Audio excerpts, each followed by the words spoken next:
Richard Eden, Fearne Cotton hasn't called since split with Jessie, says Joe Wood. Fearne Cotton became a wellness guru after quitting Radio 1 for the good of her health and has won a new generation of fans with her podcast, Happy Place. The broadcaster, 44, has, however, left Joe Wood in an unhappy place since she separated from her stepson Jesse Wood. Fearne and musician Jesse, 49, the son of Rolling Stones guitarist Ronnie Wood and his first wife, the late Krissy Findlay, announced that their marriage was over in 2024 after 10 years. The pair have a son, Rex, and a daughter, Honey. Still spending forever chopping vegetables? The Full-Star Pro vegetable chopper dices onions, potatoes, and more into its container in seconds, helping make meal prep faster and tidier. Want to check today's Amazon deal? Scan the QR code now or visit grabdeal.us/2 before it's gone. Jesse also has 2 children from a previous relationship. At the time, Fearne insisted that it was all very amicable. However, now Joe, 71, who is close to Fearne, says the presenter has distanced herself from the family since embarking on a new relationship with TV director Elliot Hegarty, 54, whom she's been dating since her split from Jesse. Fearne Cotton and Joe Wood together at an event in Hyde Park in 2016. The pair were close friends before Fearne split from Joe's stepson Jesse Wood. Fearne and her then-husband Jesse Wood. The couple separated in 2024 after 10 years of marriage. I haven't spoken to Fearne since, reveals former Strictly Come Dancing contestant Joe. She didn't call any of us nothing. Joe adds on the Suddenly Single podcast.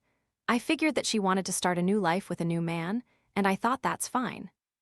Fearne's behavior appears to have been particularly disappointing for ex-model Joe because she managed to remain friendly with Ronnie and his family even though she was devastated when he abandoned her for an 18-year-old Russian cocktail waitress in 2008. Keen not to antagonize the woman she regarded as a daughter, Joe adds, I've got nothing against Fearne. I think she's lovely, and I understand that when you fall in love with someone you can't help yourself. I'm very happy for her. Fearne has embraced her fresh chapter by having new beginnings tattooed on her right hip. Despite the family changes, Joe remains a devoted grandmother figure to Fearne's children. Jesse's kids call me Grandma Joe and my kids call me Gangster Granny, she says. Due to publish a book about his life in Provence this September, Monty Python star Eric Idle announces he's been forced out of his home by wildfires. Idle, 83, says, It came a bit too close for comfort. We evacuated to a nearby friend.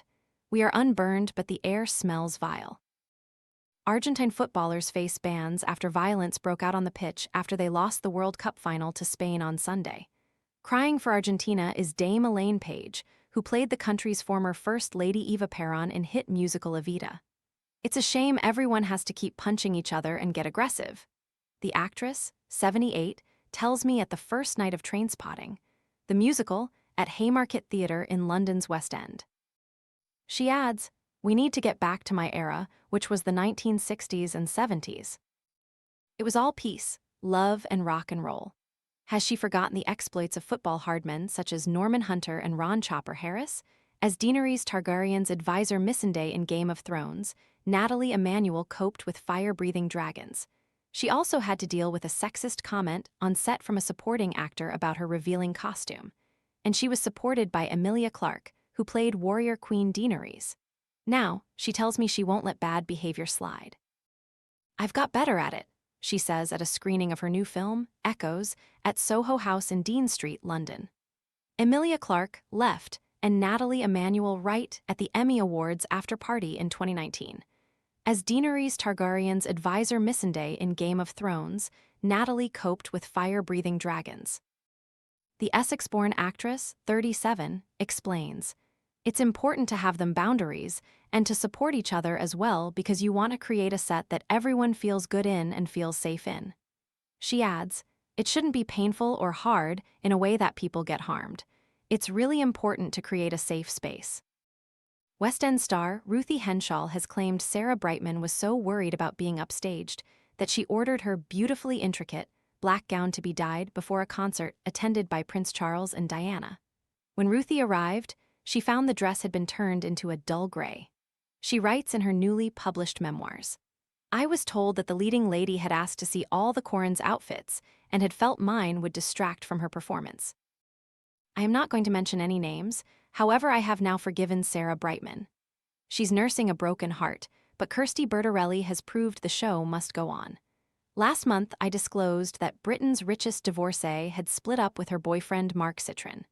Now, the former Miss UK has gathered a group of friends to celebrate her 55th birthday with a sound of music-themed party. Kirsty Bertarelli has gathered a group of friends to celebrate her 55th birthday with a sound of music-themed party. But unlike Dame Julie Andrews Maria, Kirsty wore a pair of racy, thigh-high gold boots. Born Kirsty Roper in Staffordshire, she became richer than Queen Elizabeth when Swiss entrepreneur Ernesto Bertarelli agreed to a $350 million divorce settlement in 2021. But unlike Dame Julie Andrews Maria, Kirsty wore a pair of racy, thigh-high gold boots. Many viewers were appalled when Jack Whitehall made an extremely crude and unfunny joke about Queen Elizabeth and Prince Philip on Channel 4's Big Fat Quiz of the Year in 2012. Now, however, the comedian is dismissive about those who complain to TV watchdog Ofcom, accusing them of Middle England hysteria. They should be, out of everyone, the most fair game, he says of the royal family. Marlborough College-educated Jack, whose pals include Princess Eugenie, tells U.S. comic Bill Maher, "There's definitely a sort of Middle England hysteria." Whitehall said in 2018 that he regretted the joke, which had upset his family, and that he'd be a lot more careful in future.